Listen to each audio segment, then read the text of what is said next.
নমস্কার বন্ধুরা, আজ এই উইকেন্ডের শেষ দিন আমাদের অস্টিনে রবিবার সকালবেলায় চা খেয়ে আমরা হাঁটতে বেরিয়ে পড়েছিলাম।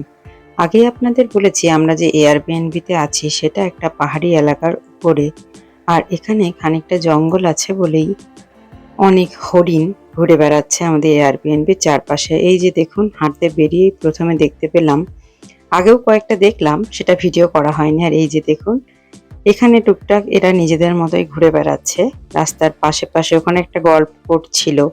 আর এই যে রাস্তাগুলো এখানে এরকম ভাবে ঢাল খেলানো, উঁচু নিচু যেরকম হয় মালভূমি এলাকাতে। আমরা আস্তে আস্তে হেঁটে যাচ্ছি, হাঁটতে বেশ ভালোই লাগছে। রোদের তাপ এখনো সেরকম বাড়েনি, মাঝে মাঝে থামছি আর হাঁটছি। আজকে রবিবার বলে কিছুজন মর্নিং ওয়াক করছিলেন। আমরা যাওয়ার সময় যেহেতু অনেকটা সকালে বেরিয়েছিলাম, তাই তখনও সেরকম অনেকে বেরোননি, তবে ফেরার সময় অনেকের সাথেই দেখা হলো। আর এই যে দেখুন, দলে দলে হরিণ বিভিন্ন জায়গাতে কুটে কুটে খাবার খাচ্ছে। তবে আজকে একজন মহিলাকে দেখলাম, তিনি একটা বাড়ির বাইরে খাবার দিচ্ছিলেন। এই জায়গার ভিউটা খুব সুন্দর, দাঁড়িয়ে ছবি তুললাম দু একটা। আসলে আমরা পাহাড়টার উপরের দিকে আছি, আর ওই যে লেকটা দেখা যাচ্ছে, যেটা আপনাদের কাল বলেছিলাম, কলোরাডো নদীর উপর ড্যাম দিয়ে এই জলাশয়টি বিশাল আকার তৈরি হয়েছে, এবং তার টুকরো টুকরো কিছু উপহ্রদ টাইপের, মানে তিন দিকে ঘেরা, একদিকে জয়েন্ট ওই লেকের সাথে এরকম অংশ রয়েছে জলাশয়ের। আর আজকে একটা মজার জিনিস আপনাদের দেখাবো, আস্তে আস্তে সঙ্গে থাকুন, দেখাচ্ছি। এই জলাশয়কে ঘিরেই এই যে আমরা এবার নিচে ঢালের দিকে নেমে যাচ্ছি। এখানে যে বাড়িগুলি রয়েছে সবই খুবই সুন্দরভাবে সাজানো। বাড়িগুলো শৌখিন বাড়ি। কেউ কেউ বারান্দায় বসে চা খাচ্ছিলেন, আমাদেরকে আবার কেউ কেউ গুড মর্নিং বলছিলেন, কেউ কেউ তো গাড়ির জানালা দিয়েও হাই করছিলেন। ভালো লাগছিল। দু একটা গাড়ি পেরিয়ে যাচ্ছে আর আমরা গল্প করতে করতে এগিয়ে যাচ্ছি।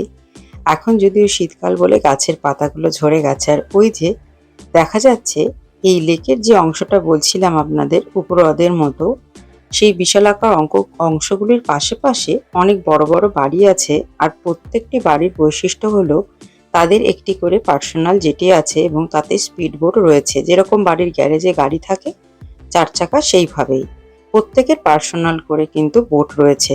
এবং প্রত্যেকটা বাড়িতেই দেখুন একটা করে জেটি ঘাট রয়েছে, যেখান থেকে জলে সরাসরি তারা এটা চালাতে পারবেন। এটা অনেকটা আমাদের কেরালাতে যে ব্যাকওয়াটার দেখা যায় এর্নাকুলাম ইত্যাদি অংশে, আলেপ্পিতে আমি দেখেছি সেই রকম কিছুটা।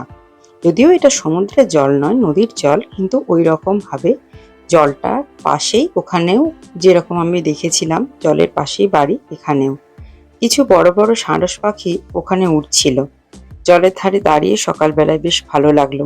আর জলের মধ্যে রোদটা পড়ে চিকচিক করছে, আমার এই জিনিসগুলো খুব ভালো লাগে। সুন্দর হাওয়াও দিচ্ছিল।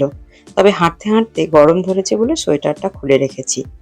এরপর আবার আমরা কিছুটা এগোতেই এখানে দেখলাম একটা বাড়ির পিছনের ব্যাকইয়ার্ডটা বিশাল বড়, আর ওক গাছ, আর তার নিচে বেশ কিছু চেয়ার পাতা আছে। আর এই যে দেখুন, বোর্ডগুলো প্রত্যেকটা বাড়ির পার্সোনাল গ্যারেজে রাখা আছে, মানে জেটিতে। আসলে গ্যারেজে গাড়ি রাখার মতনই এখানে বোর্ড রাখা রয়েছে।